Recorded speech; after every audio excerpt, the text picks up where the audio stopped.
समादरणीय धार्मिक सज्जन वृंद, ईश्वर की आज्ञाओं को जानने के लिए प्रमुख रूप से यजुर्वेद के अंदर ईश्वर की आज्ञाओं का विधान किया गया है। विधि निषेध के रूप में भिन्न भिन्न मनुष्यों को और मनुष्यों में भी जो भिन्न भिन्न आश्रमों में हैं, भिन्न भिन्न वर्णों में हैं, उनके लिए क्या क्या कर्तव्य कर्म हैं, क्या करना चाहिए क्या नहीं करना चाहिए, वो यजुर्वेद में प्रमुखता से बताया है। यजुर्वेद का 33वां अध्याय चल रहा है स्वाध्याय के रूप में। आज मंत्र संख्या 70 का स्वाध्याय किया गया और इसके ऊपर हमने विचार किया था। इस मंत्र में राजपुरुषों के लिए संदेश है, आदेश है परमेश्वर का कि राजपुरुष जो भी अधिकारी व्यक्ति हैं, चाहे सरकारी व्यक्ति हों चाहे प्राइवेट हों, जिनके पास अधिकार है, जिनके नीचे अनेक व्यक्ति कार्य करते हैं, जो अनेक व्यक्तियों को चलाते हैं, निर्देश देते हैं अपने कार्यों को सिद्ध करने के लिए, अपने प्रयोजनों को सिद्ध करने के लिए, तो वो किस प्रकार से कार्य करें वेद के अनुसार, वेद के अनुकूल, जिससे कि उनको सफलता मिले। तो आज जिस मंत्र का स्वाध्याय किया गया उसमें बताया है कि राजा लोग, अधिकारी लोग ऐसे व्यक्तियों का सहयोग अपने कार्यों के लिए ले, अपने कार्यों को सिद्ध करने के लिए करें जो पवित्र आचरण वाले हों, अपवित्र आचरण वाले ना हो। तो पवित्र आचरण वाले व्यक्तियों का सहयोग हम अपने कार्यों की सिद्धि के लिए लेंगे तो ये वेद के अनुकूल होगा, इससे हमें कार्य में सफलता मिलेगी। पवित्र आचरण वाले मतलब झूठ बोलने वाले ना हो, शराबी ना हो, व्यभिचारी ना हो, आपस में प्रेम से रहने वाले हों। ऐसे व्यक्ति हमारे नीचे कार्य करने वाले होंगे तो वो वेद के अनुकूल रहेगा। और फिर दूसरी बात बताई, नीचे कार्य करने वाले कैसे हों? वीरया दद्रीरे, वो दुष्टों का विनाश करने वाले हों। मतलब कि उनके अंदर ऐसी योग्यता होनी चाहिए कि कोई दूसरा व्यक्ति गड़बड़ी कर रहा है, चोरी कर रहा है, उसको पता लग गया तो वो उसको समझाए, उसके इस बुरी आदत को छुड़ाने वाला हो। और भी जो किसी संस्था में काम कर रहे हैं अथवा राज्य में जो काम कर रहे हैं राज कर्मचारी, वो दूसरों के दुर्गुणों को, दोषों को दूर करने वाले हों, उनको नष्ट करने वाले हों। स्वयं तो पवित्र हो ही और दूसरों को पवित्र करने की योग्यता भी उनके अंदर होनी चाहिए। अथवा अपने बल से, पराक्रम से दूसरों को अच्छे मार्ग पर लाएं, अथवा बुद्धि से समझा बुझा कर उनको अच्छे मार्ग पर लाएं। ऐसे व्यक्तियों का सहयोग कार्यों की सिद्धि के लिए करना चाहिए। फिर कौन से व्यक्तियों का सहयोग हम अपने कार्यों की सिद्धि के लिए लें? वो मधुमन्तः, विद्वान हो, अच्छी शिक्षा से युक्त हो, माता पिता ने, गुरु आचार्यों ने उनको अच्छे संस्कार डाले हों, बोलना चालना, उठना बैठना, खाना पीना कैसा है, ये सब उनका बहुत सुंदर हो। और साथ ही वो विशेष विद्या से युक्त हों, मूर्ख ना हो। ऐसे व्यक्तियों का सहयोग हमें अपने अधिकारी व्यक्तियों को, राजा आदि व्यक्तियों को अपने कार्यों की सिद्धि के लिए लेना चाहिए। और इन व्यक्तियों के माध्यम से राजा को दिव्य गुणों को प्राप्त करना चाहिए, अच्छे अच्छे गुणों से युक्त होना चाहिए। और राजा जिन पवित्र और दूसरों के दोषों को, बुराइयों को नष्ट करने वाले विद्वान सुशिक्षित व्यक्तियों का सहयोग अपने कार्यों की सिद्धि के लिए ले रहा है, तो राजा उन सब के साथ मिलकर अच्छे अच्छे भोगों को भोगे। अर्थात राजा स्वयं अच्छे अच्छे पदार्थों का, सुविधाओं का सेवन ना करे, उनको भी अच्छे अच्छे पदार्थ प्रदान करे। जिन पदार्थों का सेवन वो स्वयं कर रहा है उनको भी दे, जिन अच्छी अच्छी सुविधाओं का सेवन वो कर रहा है वो उनको भी अच्छी अच्छी सुविधाएं दे। तो इससे जो उसका राज कार्य है, जो अथवा जो लोक के अंदर कोई व्यापार आदि कर रहा है, तो उसका कार्य बढ़ेगा, विकसित होगा। आज मंत्र संख्या 71 के ऊपर विचार करेंगे। मंत्र है गावा उपावत अवतम मही यज्ञस्य रप्सुदा उभा कर्णा हिरण्यया। इस मंत्र की भूमिका में दिया है पृथ्वी और सूर्य कैसे हैं, पृथ्वी और सूर्य की विशेषताएं बताई गई है। वेदों के अंदर हमें ईश्वर का प्रतिपादन, ईश्वर का वर्णन तो मिलेगा ही। ईश्वर के गुण कर्म स्वभावों को हम वेदों के माध्यम से जानते हैं। ईश्वर के अतिरिक्त जो दूसरे पदार्थ हैं उनके गुण कर्म स्वभावों को भी हम वेदों के माध्यम से जानते हैं। आत्मा का क्या स्वरूप है, क्या गुण कर्म है, ये भी वेद हमें बताते हैं। और इसके अतिरिक्त ये शरीर कैसा है, और पृथ्वी सूर्य जल अग्नि वायु आदि पदार्थ कैसे हैं, इनकी क्या क्या विशेषताएं हैं, ये भी वेदों के अंदर बताई गई है। और सेनापति कैसा होना चाहिए, राजा कैसा होना चाहिए, वैद्य कैसा होना चाहिए, अध्यापक कैसा होना चाहिए, उपदेशक कैसा होना चाहिए, इनकी विशेषताएं भी मंत्रों के अंदर बताई गई है। आज 71वें मंत्र में जिसका हम विचार करेंगे, पृथ्वी और सूर्य की विशेषताएं बताई गई है। तो पृथ्वी और सूर्य की विशेषताएं किस लिए बताई गई है मंत्र के अंदर? परमेश्वर ने इसलिए बताई कि उन विशेषताओं को जानकर, उनका उपयोग लेकर हम अपने कार्यों को सिद्ध करें, और उन विशेषताओं को हम धारण भी करें। जैसे पृथ्वी है, पृथ्वी को सहनशील बताया जाता है, तो हम भी सहनशील बने। सूर्य को स्वप्रकाश स्वरूप कहा जाता है, सबको धारण करने वाला बताया जाता है, तो हम भी दूसरों को धारण करने वाले बने। सूर्य दूसरों को प्रकाशित करता है, लोक लोकांतरों को, तो हमारे पास भी जो ज्ञान विज्ञान है उससे हम दूसरों को प्रकाशित करें। तो इन विशेषताओं को हम भी धारण करें और व्यवहार के अंदर भी हम इनका उपयोग करें। तो इस मंत्र के भावार्थ में दिया है, जैसे किसान लोग कूप के जल से, कूप कहते हैं कुएं को, कुएं के जल से खेतों और वाटिकाओं को की सम्यक रक्षा कर धनवान होते हैं। तो किसान लोग धनवान कैसे होते हैं?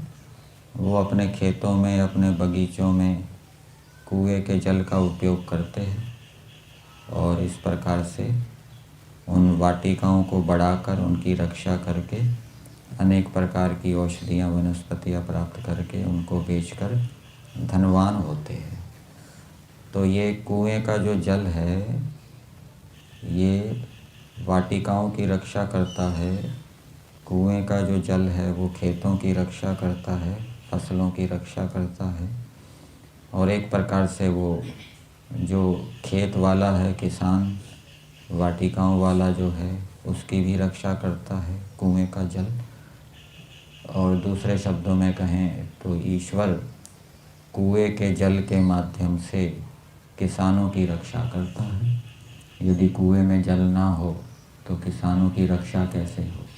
किसानों के लिए जीवन यापन करना भी कठिन हो जाए, उनके जीवन की रक्षा नहीं हो पाएगी। तो परमेश्वर ने कुएं बनाने का आदेश दिया, कुएं बनाओ और उसके माध्यम से अपने जीवन की रक्षा करो, धनवान बनो उनके जलों का उपयोग करके।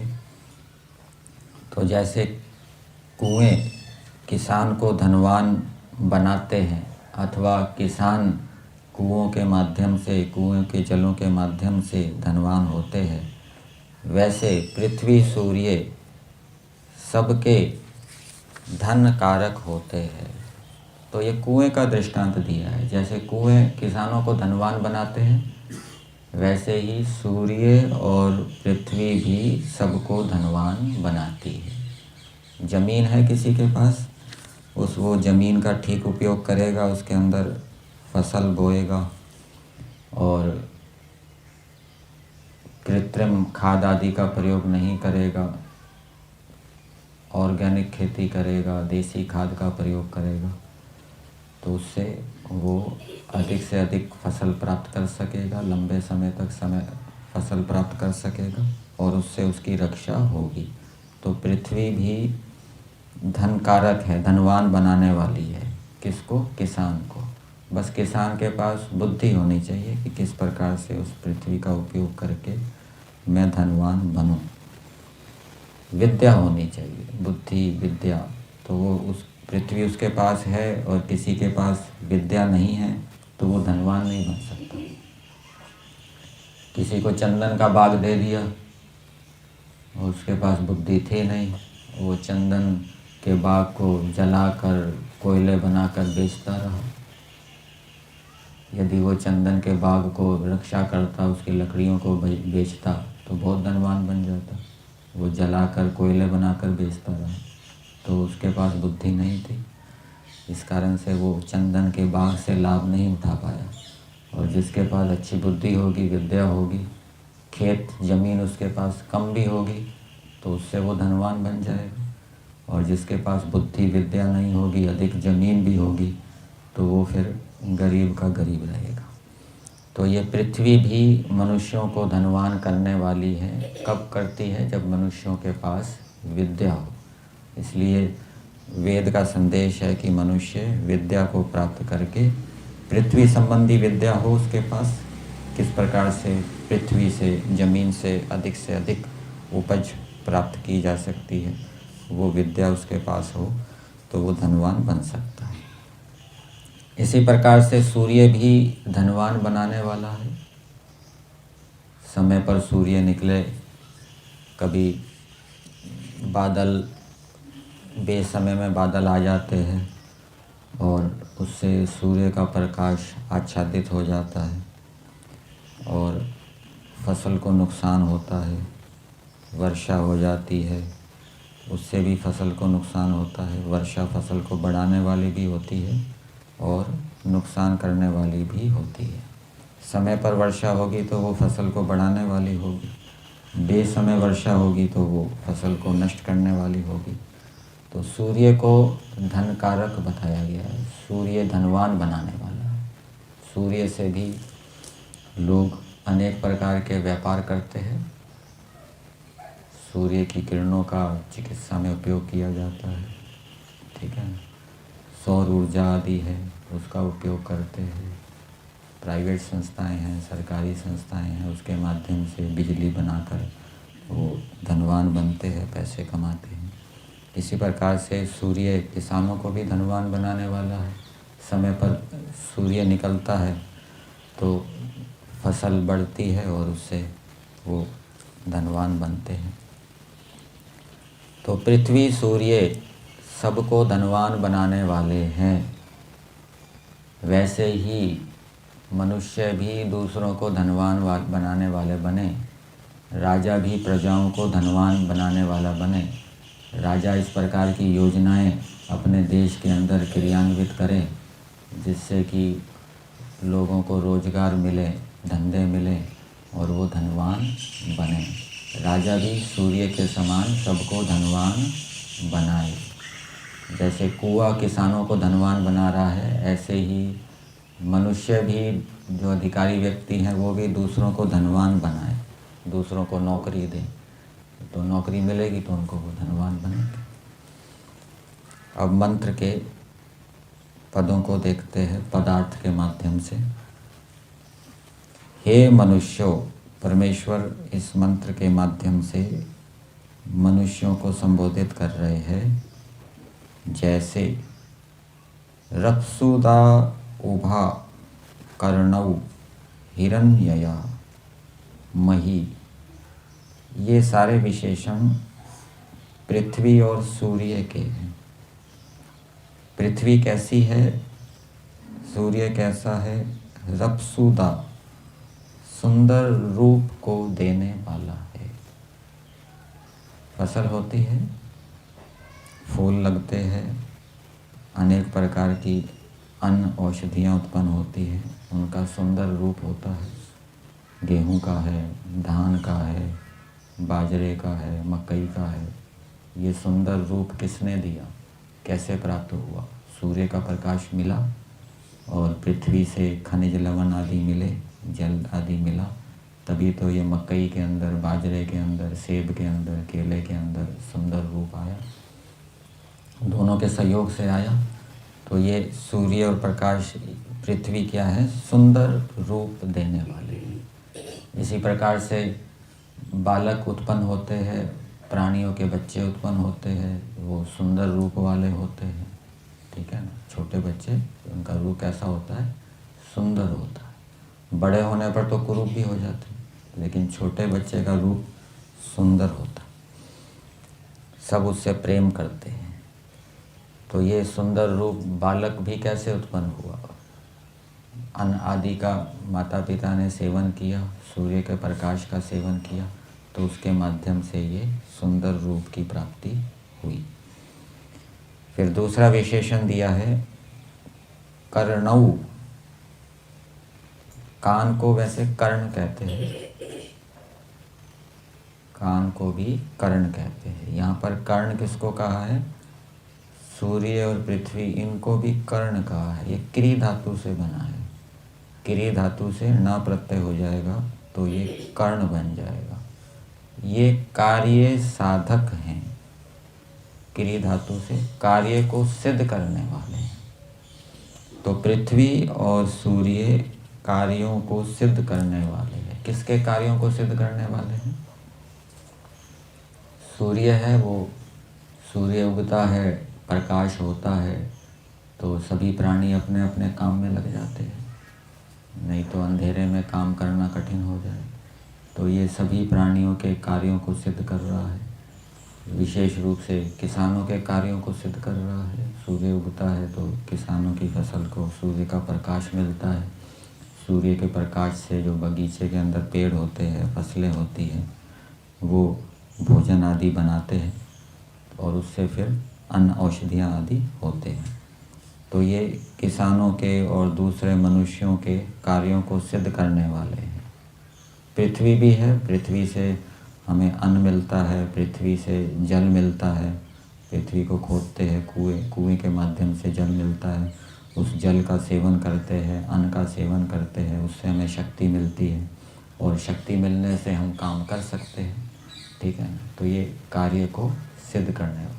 सूर्य के प्रकाश से भी हमें ऊर्जा मिलती है, वो हमारे कार्यों में सहायक है। तो ये दूसरा विशेषण। पहला विशेषण क्या बताया? ये सुंदर रूप देने वाले हैं पृथ्वी और सूर्य। दूसरा विशेषण बताया ये कार्य को सिद्ध करने वाले हैं।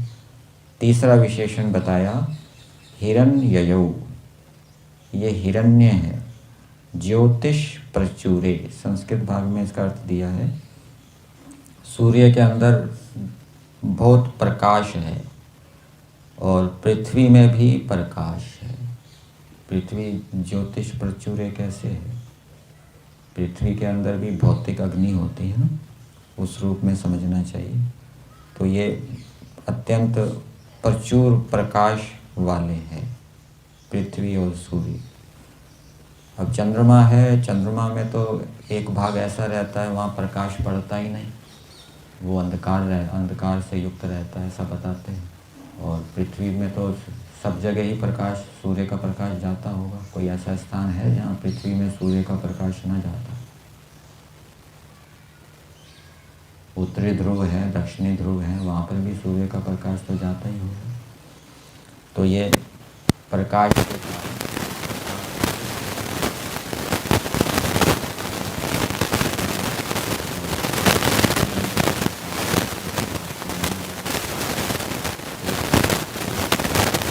प्रकाश से प्रचुर हैं। तो इनकी उपमा के माध्यम से मनुष्यों को भी ये संदेश है कि मनुष्य भी प्रकाश से युक्त हों, उनके पास प्रचुर ज्ञान विज्ञान हो। और जैसे पृथ्वी और सूर्य प्राणियों के कार्य को सिद्ध करने वाले हैं, तो हम भी दूसरों के कार्यों को सिद्ध करने वाले बने, दूसरे के कार्यों में बाधक ना बने।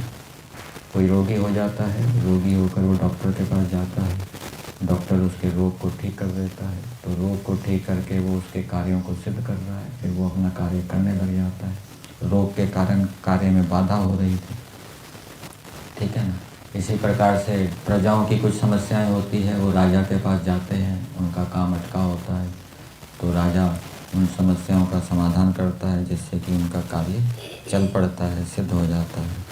कोई विदेश में व्यापार करना चाहता है तो सरकार की अनुमति लेनी पड़ती है, तो सरकार अनुमति दे देती है, तो कार्य सिद्ध हो जाता है, विदेश में भी उसका व्यापार चल पड़ता है।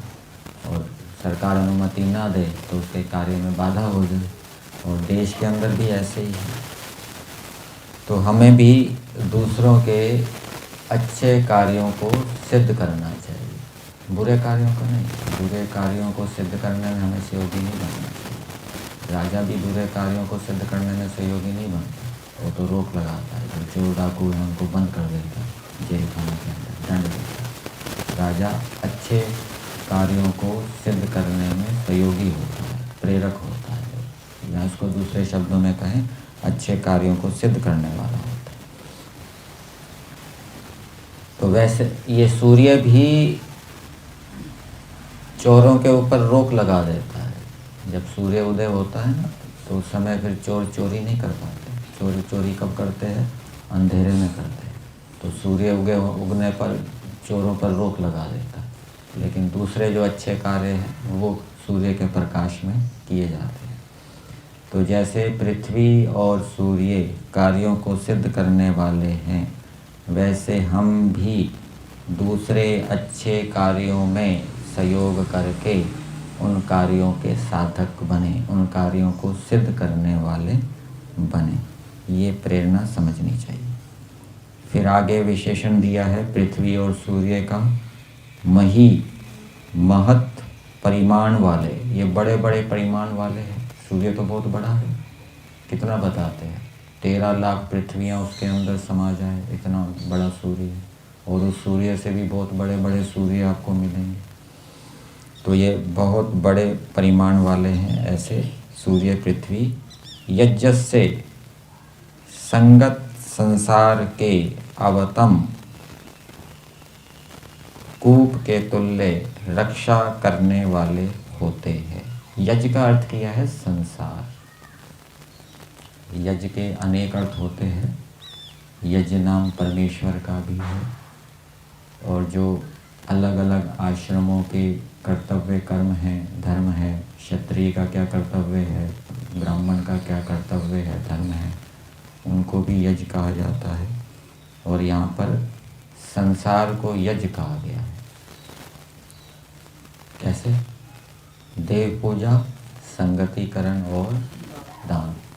तो जो संगति से बनेगा, ये शरीर भी यज्ञ है, क्योंकि ये अनेक अवयवों की संगति से परस्पर बुद्धिपूर्वक मेल से इसका बना निर्माण हुआ है। तो जितने भी शरीर हैं वो संगत हैं, और भी जितने भी पदार्थ उत्पन्न किए जाते हैं फैक्ट्रियों के अंदर, कंपनियों के अंदर, वो पदार्थ भी क्या हैं? यज्ञ हैं। वो संगति से, पदार्थों की परस्पर संगति से उनका निर्माण किया गया है। तो ये पृथ्वी और सूर्य यज्ञ रूपी संसार के कुएं के तुल्य रक्षा करने वाले होते हैं। जैसे कुआं किसानों की रक्षा करता है, फसलों की रक्षा करता है, वाटिकाओं की रक्षा करता है, वैसे ही पृथ्वी और सूर्य संसार की रक्षा कर रहे हैं, संसार के प्राणियों की रक्षा कर रहे हैं, प्राणियों के जो शरीर हैं उनकी रक्षा कर रहे हैं। यदि सूर्य का प्रकाश ना मिले तो शरीर रोगी हो जाए, पृथ्वी से हमें अन्न ना मिले तो शरीर रोगी हो जाए, काम ना कर सके, उसको शक्ति ना मिले। तो ये सूर्य और पृथ्वी इस रूप में संसार के प्राणियों की रक्षा कर रहे हैं। और दूसरी प्रकार से सूर्य अपनी किरणों के माध्यम से जलवायु को शुद्ध करता है, अनेक रोगाणु कीटाणुओं को नष्ट करता है, जिससे कि प्राणियों का जीवन ठीक प्रकार से चलता है। इस रूप में भी सूर्य क्या है, संसार की रक्षा कर रहा है, जलवायु को, वातावरण को, रोगाणुओं को, कीटाणुओं को नष्ट करके। और पृथ्वी भी रक्षा कर रही है, अनेक प्रकार के अन्न औषधियाँ आदि देकर। तो जैसे ये संसार के कूप के तुल्य रक्षा करने वाले होते हैं और गावः किरण भी रक्षक होवे, वैसी इनकी तुम लोग रक्षा करो। और गावः किरणों को कहा है, किरणें भी रक्षा करती है।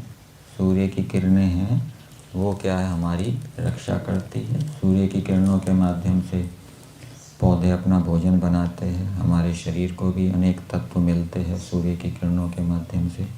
सूर्य की किरणें वातावरण को भी शुद्ध करती हैं।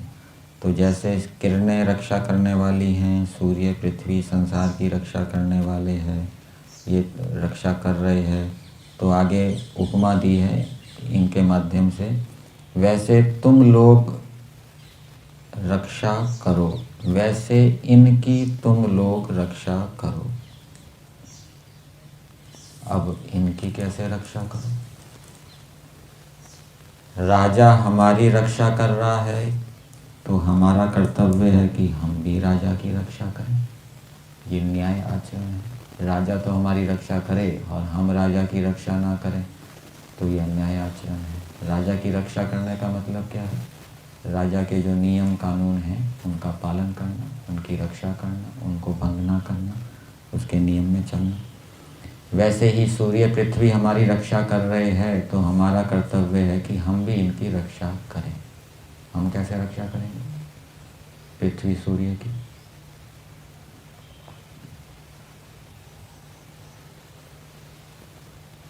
पृथ्वी सूर्य की हम रक्षा कैसे करेंगे? पदार्थ में तो ये दिया है, हम भी इनकी रक्षा करें। ईश्वर हमारी रक्षा कर रहा है तो हम भी ईश्वर की रक्षा करें। ईश्वर की रक्षा करने का मतलब क्या? ईश्वर की आज्ञा का पालन करना, ईश्वर के गुण कर्म स्वभावों को धारण करना।